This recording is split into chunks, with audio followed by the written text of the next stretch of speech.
صلی اللہ علیہ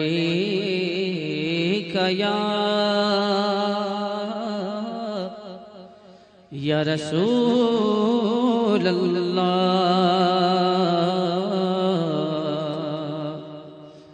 وسلم علیہ۔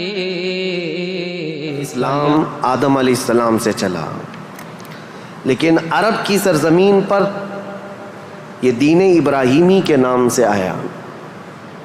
سب سے پہلے سیدنا ابراہیم خلیل اللہ علیہ الصلاۃ والتسلیم، اس وقت اللہ تبارک و تعالیٰ نے آپ کو مبعوث فرمایا جب دنیا میں کفر و شرک اور گمراہی و ضلالت پھیل چکی تھی، لوگوں میں کثرت سے اپنی عبادت کروانے کا رواج ہو چکا تھا۔ جیسے کہ نمرود کا زمانہ تھا، وہ طاقت و قوت کے بل بوتے اپنی عبادت کرنے پر لوگوں کو مجبور کرتا۔ اس دور میں سیدنا ابراہیم علیہ السلام تشریف لائے عراق بابل کے شہر میں، عراق کا ایک شہر بابل میں، اور وہاں سے آپ نے نور ہدایت کو منور کیا، ایک خدائے واحد کی عبادت کی طرف لوگوں کو بلایا۔ آپ کی آبادی دشمن ہوئی، خاندان دشمن ہوا، بادشاہ دشمن ہوا، بدلے میں آپ کو آگ میں جھونک دیا گیا۔ آپ وہاں سے نکل کر مصر چلے گئے۔ مصر کی سرزمین کو آپ نے اپنا جائے قیام بنایا، وہیں پر رہنے لگے۔ آپ کی شادی حضرت سارہ سے ہوئی، اولاد نہیں تھی برسوں تک۔ پھر حضرت ابراہیم علیہ الصلاۃ والتسلیم کی مخالفت میں بہت سارے لوگ تھے، حکمراں تھے، بادشاہ تھے۔ ایک وقت ایسا آیا کہ مصر کا ایک بادشاہ جو آپ کی مخالفت میں بہت زیادہ آگے تھا، لیکن اللہ تعالیٰ نے اس کے سینے کو نور ہدایت سے روشن کیا، پھر وہ آپ کی عزت و تکریم کیا۔ پھر اس بادشاہ نے اپنی بیٹی ہاجرہ کو ابراہیم علیہ السلام کے ساتھ بیاہ کر دیا۔ شروع سے میں تاریخ میں چل رہا ہوں، سب کو ذہن حاضر رکھنا ضروری ہے کہ حضرت ابراہیم علیہ السلام کو حضرت ہاجرہ دوسرے نکاح میں آئیں، یہ بادشاہ کی بیٹی تھیں، اور ہوا یہ کہ دو بیویاں ایک گھر میں رہیں، معاملات الگ ہو جاتے ہیں۔ تو جب معاملات بدلنے لگ گئے تو حضرت ہاجرہ کے گھر میں ایک بیٹا پیدا ہوا جو حضرت اسماعیل علیہ السلام ہے۔ تو حضرت ابراہیم علیہ السلام کو حکم الہی ہوا کہ اس ماں اور بیٹے کو الگ رکھا جائے اور پہلی بیوی کو الگ رکھا جائے۔ تو ابراہیم علیہ السلام حضرت سارہ کو مصر میں ہی چھوڑ دیے اور حضرت ہاجرہ اور حضرت اسماعیل علیہ السلام کو لے کر عرب کی سرزمین میں داخل ہوئے۔ یہاں سے عرب کی تاریخ شروع ہوتی ہے۔ عرب کی سرزمین کو آباد کرنے والے پہلے انسان ابراہیم علیہ السلام ہیں۔ عرب میں بھی ساری زمین کا انتخاب نہیں، عرب کا جو مرکزی علاقہ تھا وہ مکہ مکرمہ تھا۔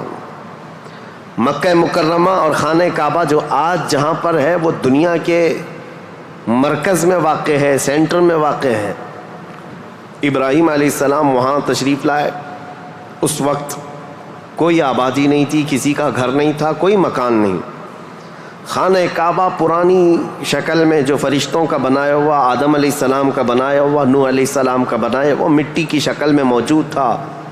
ابراہیم علیہ السلام وہاں پر اپنی بیوی اور اپنے بیٹے کو ایک چھوٹا سا گھر بنا کر دے دیتے ہیں، بغیر چھت کا مکان تھا۔ پھر اس کے بعد وہ وہاں سے چلے گئے، پھر دوبارہ آتے رہے، جاتے رہے۔ اسماعیل علیہ السلام کی عمر جب سن بلوغت کو پہنچی تو ابراہیم علیہ السلام کو حکم ہوا کہ اس خانہ کعبہ کی تعمیر کی جائے۔ تو ابراہیم علیہ السلام نے اپنے بیٹے حضرت اسماعیل علیہ السلام کے ساتھ مل کر کے خانہ کعبہ کی تعمیر کی۔ آپ کو بانی کعبہ بھی کہا جاتا ہے۔ دو ہی باپ اور بیٹے نے مل کر پورے خانہ کعبہ کی تعمیر کی، اس کی دیواریں اونچی کی، جس کا ذکر قرآن پاک میں بھی موجود ہے۔ اس ایک پتھر پر کھڑے ہو کر کے آپ تعمیر کرتے تھے، جس کو آج مقام ابراہیم کہا جاتا ہے۔ پتھر جیسے جیسے دیواریں بلند ہوتی بلند ہو جاتا، جب آپ کے اترنے کا وقت ہوتا پتھر نیچے ہو جاتا۔ جب تعمیر مکمل ہو گئی خانہ کعبہ کی تو پھر ابراہیم علیہ السلام نے دعا کی کہ اللہ اس آبادی کو ہری بھری کر دے، شاد و آباد کر دے، اور یہاں رہنے والوں کو ہر قسم کے پھل اور میوہ جات سے تو ان کو رزق عطا فرما. آپ کی دعا قبول ہوئی. جو بے آباد علاقہ تھا، اب سنیں تاریخ کہاں سے شروع ہو رہی ہے. بے آباد علاقہ، کوئی آبادی نہیں تھی. ایک قبیلہ آیا جو تجارت کے لیے کہیں کا سفر کر رہا تھا. چونکہ وہاں پر زمزم کا کنواں بھی تھا. تاریخ میں آپ کو پتہ ہے حضرت اسماعیل علیہ السلام کی ایڑیوں سے زمزم کا کنواں نکلا، اور وہ پانی کا سوتا چشمہ ایسا تھا کہ کنٹینیو جاری، بلکہ آج تک جاری ہے. تو ایک قبیلہ وہاں سے سفر کر رہا تھا جس کو قبیلہ بنو جرہم کہا جاتا ہے. وہ وہاں کی خوبصورتی کو دیکھ کر، وہاں کے پانی کی فراوانی کو دیکھ کر وہیں پڑاؤ ڈال لیے اور وہیں رہ گئے، بس گئے. یہ پہلا قبیلہ ہے جو مکہ میں آباد ہوا، قبیلہ بنو جرہم. پھر حضرت اسماعیل علیہ السلام نے اسی قبیلے کی ایک لڑکی سے شادی بھی فرمائی، اور حضرت اسماعیل علیہ السلام کے گھر میں 12 بیٹے پیدا ہوئے. آپ کی اولاد اب بڑھتی گئی. عرب سرزمین میں سب سے پہلی یہ نسل ہے، عرب کو آباد کرنے والی پہلی نسل اسماعیل علیہ السلام کی ہے. قبیلہ بنو جرہم کے ساتھ آپ آباد ہوئے مکہ مکرمہ میں. اب ان کی نسل اتنی بڑھتی گئی کہ اسماعیل علیہ السلام کے بیٹے تھے نابت. ان کے ہاتھ میں خانہ کعبہ کی تولیت آئی. خانہ کعبہ کی حفاظت اور اس کی ذمہ داریوں کا یہ سارا انتظام آپ کا تھا. چند دنوں کے بعد پھر ایسا ہوا کہ قبیلہ بنو جرہم کے لوگوں نے، جو حضرت اسماعیل علیہ السلام کے سسرال تھے، خانہ کعبہ کی تولیت پر انہوں نے قبضہ کر لیا. اسماعیل علیہ السلام کی اولاد نے کوئی بھی ان کے ساتھ جھگڑا نہیں کیا، کسی بھی طرح کا برا برتاؤ نہیں کیا، کیونکہ ننیال کے تھے. تو کئی سالوں تک قبیلہ بنو جرہم کا خانہ کعبہ پر قبضہ باقی رہا، لیکن انہوں نے بدعنوانیاں شروع کر دیں. خانہ کعبہ کے پاس لوگ جو دور دور سے آتے تھے دنیا میں، حاجی، اس وقت بھی ہر سال حج ہوا کرتا تھا، ان کے ساتھ برا سلوک کرنا، ان سے چڑھاوے لینا، ان سے زیادہ مانگ کرنا، یہ سب چیزیں ہونے لگی. تو پھر حضرت اسماعیل علیہ السلام کی اولاد نے دوبارہ خانہ کعبہ کی تولیت اپنے ذمے لے لی. تولیت کہتے ہیں ذمہ داری، جس سے متولی کہا جاتا ہے. جیسے مسجد کا متولی ہوتا ہے، تولیت اسی کو کہتے ہیں. خانہ کعبہ کی خدمت کی ذمہ داریاں. اب یہ زمانہ چلتا رہا. میں آپ کو پہلے یہ خاندانی معاملات بتا رہا ہوں، اس کے بعد پھر یہاں کے سیاسی حالات بھی بتاؤں، اور پھر مذہبی حالات بھی آپ کو بتاؤں، تاکہ اسلام کی تاریخ کو سمجھنے کے لیے اس کا بیک گراؤنڈ بھی سمجھنا بہت ضروری ہے. پس منظر کیا تھا یہ معلوم ہونا ضروری ہے. اب اسماعیل علیہ السلام کی اولاد میں عدنان ایک شخص پیدا ہوئے جو آل اسماعیل میں بہت ہی معزز انسان تھے. اکثر صحابہ کرام کا اور خود رسول اللہ صلی اللہ علیہ وسلم کا نسب حضرت عدنان تک پہنچتا ہے. وہ ہمارے آقا صلی اللہ تعالیٰ علیہ وسلم کے جد امجد بھی ہیں. عدنان نے مکہ مکرمہ کی ذمہ داریاں سنبھالی، اور اس کے بعد اب آبادی اتنی بڑھ گئی کہ ان لوگوں کو تجارت کے لیے اور اپنے معیشت کے لیے، اپنے معاش کے لیے دور دور جانا پڑا، مکہ چھوڑ کر کے باہر جانا پڑا. آبادی بڑھتی چلی گئی مکہ مکرمہ کی.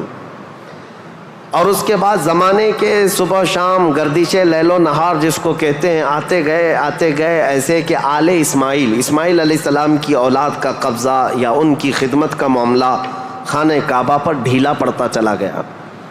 پھر کوئی دوسرا قبیلہ آیا، بنو خزاعہ، انہوں نے خانہ کعبہ کی تولیت اپنے حصے میں لے لی. اب جو اصل تاریخ شروع ہوتی ہے وہ میں بتانا آ رہا ہوں. تو برسوں برس اسی طرح سے گزرتے گئے، اور پھر ایک شخص پیدا ہوئے جن کا نام فہر تھا.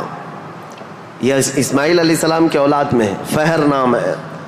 فہر کا ایک لقب تھا قریش، اور یہیں سے قریش خاندان کی ابتدا ہوتی ہے. قریش ان کا لقب تھا اور اصل نام تھا فہر بن غالب.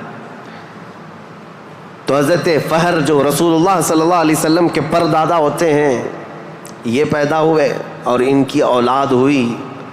اور اس کے بعد اب قریش خاندان کی ابتدا ہوئی، لیکن جگہ جگہ یہ لوگ منتشر ہو گئے، کچھ مکہ میں رہے، کچھ باہر رہے، لیکن خانہ کعبہ کی تولیت کی اور وہاں کا سارا قبضہ جو ہے بنو خزاعہ قبیلے کے ہاتھ میں تھا۔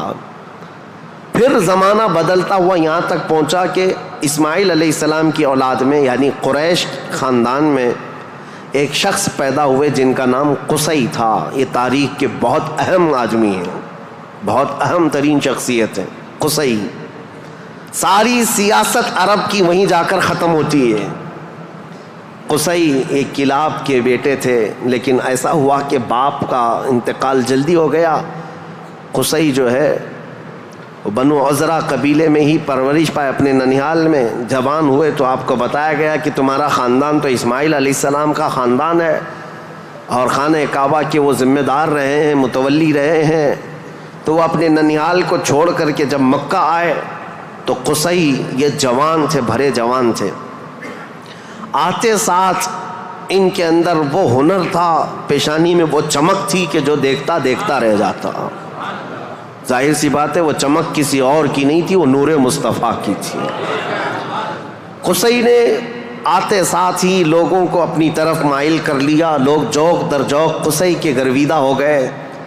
پھر قصی نے سارے قریش کو جو ادھر ادھر منتشر تھے سب کو مکہ میں جمع کر دیا اور بنو خزاعہ قبیلے کے ہاتھ میں جو خانہ کعبہ کی تولیت تھی اس کو حاصل کر لیا۔ اب دوبارہ حاصل کرنے کے بعد اب تک مکہ مکرمہ میں یا خانہ کعبہ کی خدمت اور حرم میں جو معاملات چلتے تھے وہ یوں ہی چلتے تھے۔ جو ذمہ دار ہے اس نے جو دیکھ لیا وہ کر لیا، لیکن قصی نے باضابطہ ڈپارٹمنٹ بنائے، شعبے بنائے، حکومت کا اسٹیبلشمنٹ جس کا طرح ہوتا ہے پورا انہوں نے بنایا۔ انہوں نے ذمہ داریاں بانٹیں، سقایا، رفادہ، سدانہ، یہ سب نام رکھے گئے ہیں۔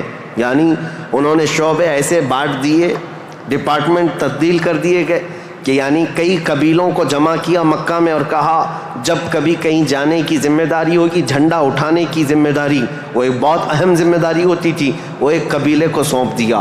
اور ہر سال جو حاجی آتے ہیں مینا میں ان کو پانی پلانا اور کھانا کھلانا، اس کو سقایا کہا جاتا تھا، وہ ایک قبیلے کی ذمہ داری دے دی گئی، سقایا، یہ ڈپارٹمنٹ پوری منسٹری ہو گئی۔ اور اس کے بعد رفادہ، یہ ایک ذمہ داری ہے، جو حاجی آیا کرتے ان کو پیسوں کی ضرورت ہوتی، کہیں دور دراز سے سفر سے آئے ہوتے ان کی مالی مدد کی ضرورت ہوتی، وہ ایک خاندان کے ہاتھ میں دے دیا گیا۔ یہ رفادہ ایک منسٹری کا نام ہے، وہ اس منسٹری کے ذمہ دار ایک قبیلے کو بنایا۔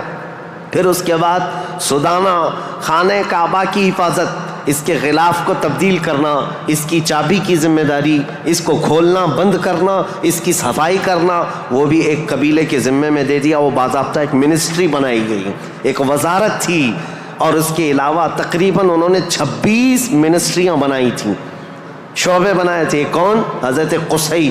یہ دنیا میں سب سے پہلے اس طرح شعبے جات کو تقسیم کر کے، جیسے ایک جمہوری نظام ہوتا ہے، ایک ڈیموکریسی نظام ہوتا ہے، اس طرح سے آپ نے بنایا۔ اور حضرت قصی کی یہ مہارت تھی کہ پورے عرب میں آپ کا، بلکہ ہر جگہ آپ کا چرچا ہونے لگا۔ اور حضرت قصی نے اس چیز کو اتنے اونچے لیول تک لے جا کر وہاں مکہ مکرمہ کو پوری دنیا میں متعارف کیا کہ لوگ یہاں کی خدمتیں دیکھنے کے لیے آیا کرتے تھے، ہر قبیلے کو الگ ذمہ داریاں تھیں۔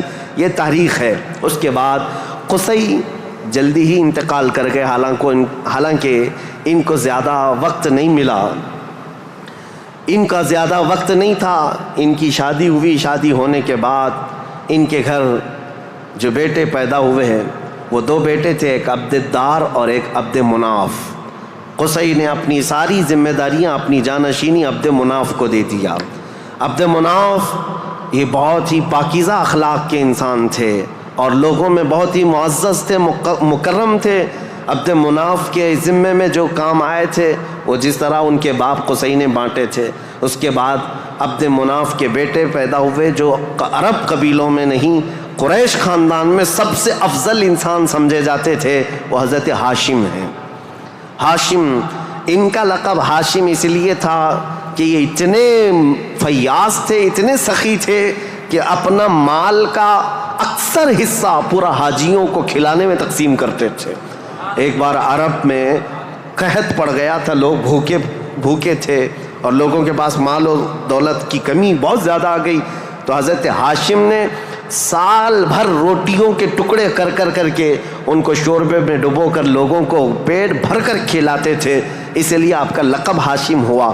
ہاشم اس ذمہ داری کو اس طرح سے سنبھالتے ہیں کہ خانہ کعبہ کی تولیت وغیرہ عبدالدار کے پاس تھی۔ سقایہ رفادہ، جس کو میں ابھی نام دے کر کے جو منسٹریاں بتایا کہ یہ الگ الگ قبیلوں کے ذمے تھی، تو عبدالدار جو ایک ان کے پردادا کے ہی خاندان میں لوگ تھے، انہوں نے بدعنوانیاں شروع کی تھیں، ٹیکس لگایا، حاجیوں سے پیسہ لیا، یہ تمام چیزیں ہونے کی وجہ سے حضرت ہاشم نے وہ ذمہ داریاں بھی اپنے ہاتھ میں لے لیں۔ اب قریش خاندان میں حضرت ہاشم کے پاس جو ذمہ داریاں تھیں وہ یہ تھیں کہ آپ رفادہ یعنی حاجیوں کو مالی مدد دینے کے بھی آپ ہی ذمہ دار تھے، سقایہ مینا میں حاجیوں کو پانی پلانے کے ذمہ دار بھی آپ ہی تھے، اور سدانہ خانہ کعبہ کی چابی اور کلید بردار جو کہتے ہیں وہ بھی ذمہ داریاں آپ نے لے لی تھیں۔ اتنا ہی نہیں، ندوہ ایک وہاں کی ایسی بیٹھک کا نام ہے جو عدالت بھی ہے، پارلیمنٹ بھی ہے، مشورے کی جگہ ہے، جہاں سب کے فیصلے کیے جاتے تھے، وہ بھی حضرت ہاشم کے ذمے میں تھی۔ حضرت ہاشم، ان کا بھی معاملہ ایسا ہوا کہ انہوں نے شادی فرمائی اور ان کے ہاں ایک ہی بیٹا پیدا ہوا جن کا نام شیبہ تھا۔ حضرت ہاشم کے گھر ایک بیٹا پیدا ہوا شیبہ، اور اس کے بعد حضرت ہاشم کا انتقال ہو گیا۔ شیبہ بچپن میں ہی اپنے باپ سے محروم ہوئے، اور ان کے چچا تھے مطلب، جن کا نام تھا، ہاشم کے بھائی، سگے بھائی تھے۔ مطلب نے یہ شیبہ کو گود لے لیا اور پرورش کی، اور اتنی اچھی پرورش کی کہ لوگ جو ہے شیبہ کو ان کے اصلی نام کی بجائے مطلب کا غلام یا مطلب کا بیٹا کہتے ہوئے عبد المطلب ہی کہنے لگ گئے۔ یہ عبد المطلب میرے آقا صلی اللہ تعالیٰ علیہ وسلم کے سگے دادا ہیں، عبد المطلب، ان کا اصل نام شیبہ ہے۔ اب یہ خانہ کعبہ کی تولیت کی ذمہ داری سب سے لمبے عرصے تک سنبھالنے والے یہی ہیں، کافی لمبا ٹائم ان کو ملا۔ عبد المطلب کے زمانے میں ہی وہ اصحاب فیل کا واقعہ پیش آیا، جو ابرہہ بادشاہ خانہ کعبہ کو ڈھانے آیا تھا، یہ حضرت عبد المطلب کے زمانے میں پیش آیا۔ حضرت عبد المطلب کے بھی تقریباً کافی اولاد ہوئیں، بیٹے ہوئے، 12 کے قریب ان کی بھی اولاد ہوئیں۔ آپ نے ایک منت مانی تھی کہ اگر میں اپنے سارے بچوں کو جوانی کے حالت میں دیکھ لوں تو ان میں سے ایک بیٹا اللہ کی راہ میں قربان کر دوں گا۔ جب سارے بچے آپ کے جوان ہو گئے تو حضرت عبد المطلب خانہ کعبہ کے پاس گئے، اور اس کے بعد آپ نے قرعہ اندازی کی اپنے بیٹوں کے نام نکال کر کے کہ کس بیٹے کا نام نکلے گا جس کو قربان کیا جائے۔ تو آپ نے جب قرعہ اندازی کی تو آپ کے چھوٹے بیٹے حضرت عبداللہ کا نام نکلا، قربانی کے لیے حضرت عبداللہ کا نام نکلا۔ حضرت عبد المطلب کے وہ سب سے زیادہ محبوب تھے، نور نظر تھے۔ آپ نے سارے لوگوں سے مخاطب ہو کر کے کہا کہ اس مسئلے کو کیسے حل کریں، تو سارے لوگوں نے کہا کہ اللہ رب العزت کے معاملات اللہ کے حوالے اس کو چھوڑ دو۔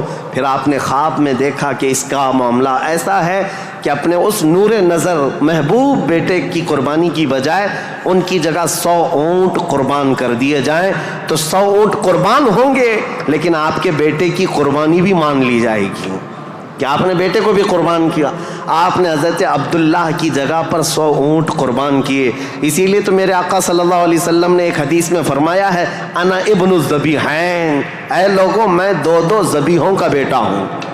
ایک ذبیح اسماعیل علیہ السلام ہے، دوسرے ذبیح میرے باپ عبداللہ ہیں۔